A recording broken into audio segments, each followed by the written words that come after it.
Okay, so you guys have been sending us mountains of Bigfoot stuff, and one thing keeps popping up. Oh, yeah, You're man. really hooked on the whole evidence thing, Makes sense. right? Like what really holds up when you're trying to, track down Bigfoot. Right. And it seems like the big debate is Native American stories Mm-hmm. versus the hard stuff. hard evidence. Blueprints, Exactly. So we're gonna tackle that today. We're gonna do a deep dive into this whole debate. Love it. See if we can figure out what's what. Let's do it. So, It's tempting to just brush off those native stories as like, oh, folklore. right. But for a lot of tribes, those stories are like woven into their whole culture. Sure. How they see the world. It's not just some campfire tale. Like, take the salespeople in British Columbia. They've got centuries of tradition talking about Saskets. Saskets. Yeah, the hairy man. Okay. And he's a huge part of how they connect to the land, like spiritually. Wow. So we're talking like serious history here, not just, Yeah. you know, Way more than just stories. made up stuff. Exactly. But then there's the whole science side of things, right? Right. Like, how do you square those stories with, the need for like tangible proof? That's the tricky part. Yeah. Skeptics are always going to say, well, those stories don't have like hard scientific evidence. Right. But here's the thing that gets me. The descriptions across all these different tribes, they're so consistent. Mm-hmm. And a lot of them, they predate, the whole modern Bigfoot craze. So they weren't influenced by, Exactly. the movies and stuff. Exactly. It's like they were talking about this stuff way before it was cool. That's interesting. So what kind of details are we talking about? I mean, they get into behavior habitat, even diet. Wow. And some even talk about like really specific physical things, like dermal ridges on their feet. Wait, journal ridges. Hold on a sec. Didn't I read about those in some of those footprint casts?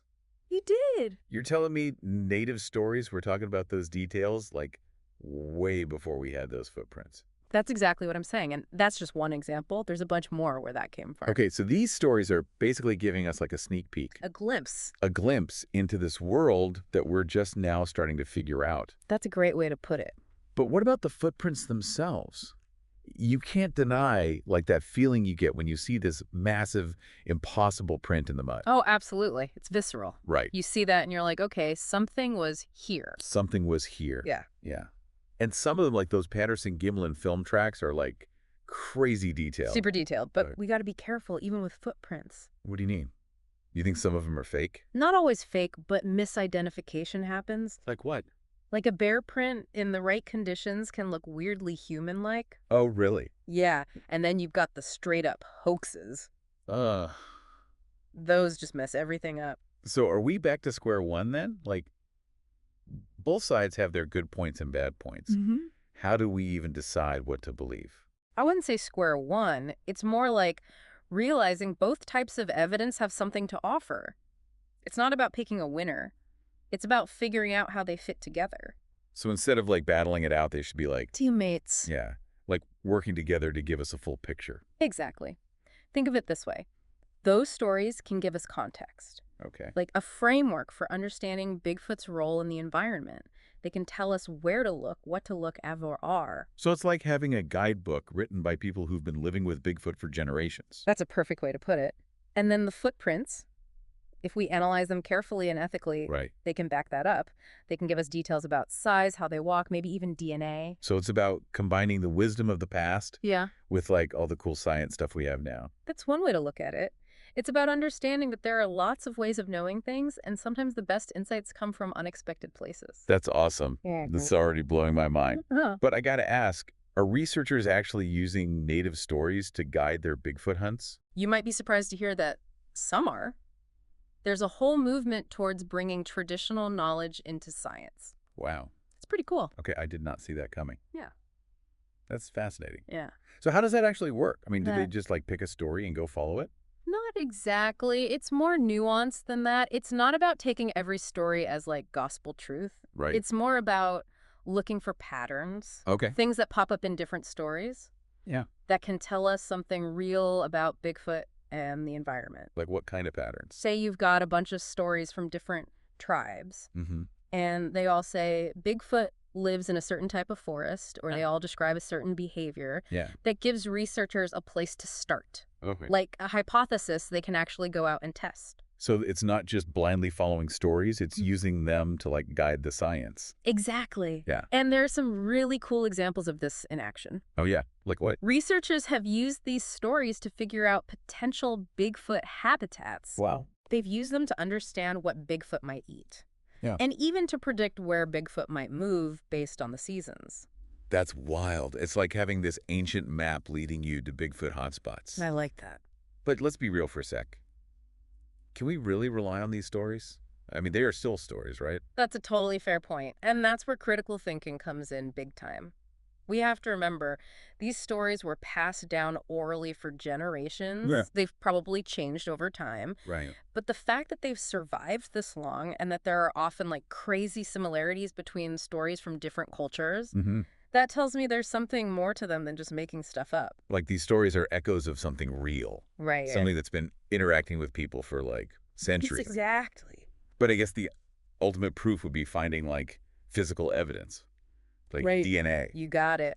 And that's where those footprints come back into play. Okay. If we find a print that's definitely not from any known animal, Right. and we get DNA from it, Ooh, game changer. huge game changer. So let's talk DNA. What are the odds of actually finding Bigfoot DNA from a footprint? And what would that even tell us? It's a long shot, no doubt, but not impossible. Okay. The trick is finding a fresh print, one that hasn't been messed with by other animals or the weather. If we can do that, and if we get super lucky with a good DNA sample, Yeah. it could spill all kinds of secrets. Like what? Give me the good stuff. Okay, first off, it could confirm whether Bigfoot is a real deal unknown species Oh, or no. if it's just a bear or something else. Right. But even more exciting DNA could tell us about its evolution, Oh, wow. how it's related to other primates, what makes it so well adapted to its environment. Cool. We might even track its migration patterns, learn about its diet, really get a deep understanding of its place in the ecosystem. Wow. So DNA isn't just about proving Bigfoot exists.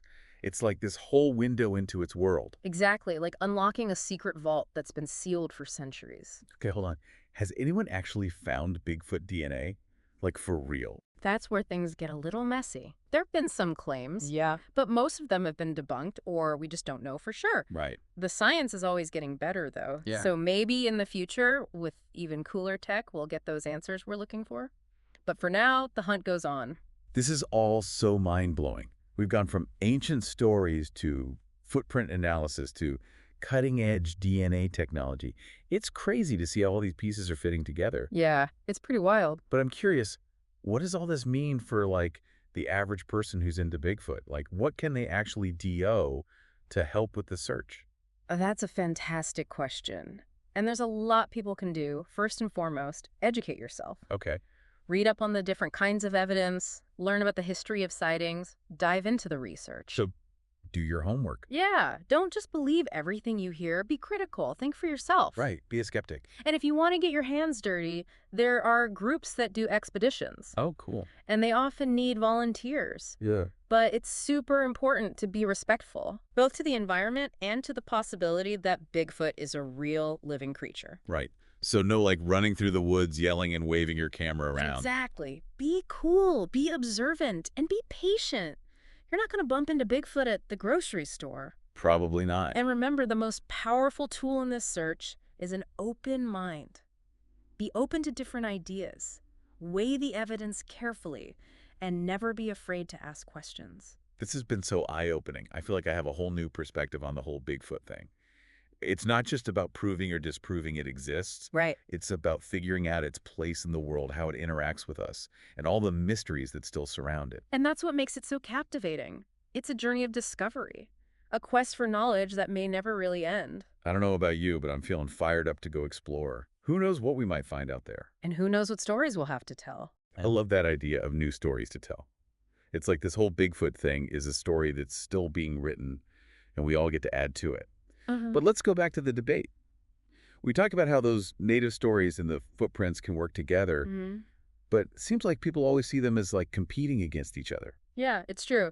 There's definitely tension there. Some people swear by the cultural accounts. Right. Others want hard scientific proof. Just how do we like bridge that gap? The interesting thing is Both sides are really looking for the same thing. Which is it. Understanding, they just have different ways of going about it. So it's not about saying one side is right and the other's wrong. Nope. It's about finding a way to bring those perspectives together. Exactly. And I think the key is recognizing what each approach can and can't do. Okay. Those native stories, they're amazing. They're full of detail and cultural meaning, Right. but they don't always give you the kind of proof that scientists are looking for.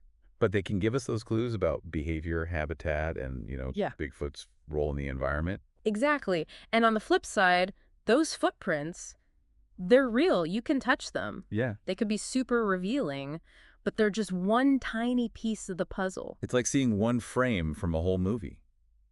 You get a glimpse, but you don't know the whole story. That's a great analogy. Yeah. And that's why we need to look at this with a wider lens. Okay. Consider the cultural stuff and the science stuff Yeah. and look for those connections. So we need to figure out how to make those two approaches work together. I think that's the only way we'll really crack this Bigfoot mystery.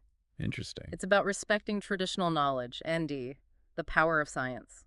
This has been a wild ride for me. I feel like I get it now. Mm. This debate is complicated, and there's so much potential for working together to find out what's going on with Bigfoot. Any final thoughts for our listeners who've been with us on this deep dive? At the end of the day, the search for Bigfoot is a search for understanding. It takes curiosity, an open mind, and a willingness to consider different ways of knowing. So keep digging into those native stories. Keep an eye out for those footprints. But most importantly, keep asking questions. Who knows? Maybe one day we'll have a totally new story to tell about Bigfoot, one that blends science and culture evidence and wonder. Until then, the mystery continues. Thanks for joining us on this deep dive into the Bigfoot evidence debate. We'll be back soon with another exciting exploration. Until then, keep searching.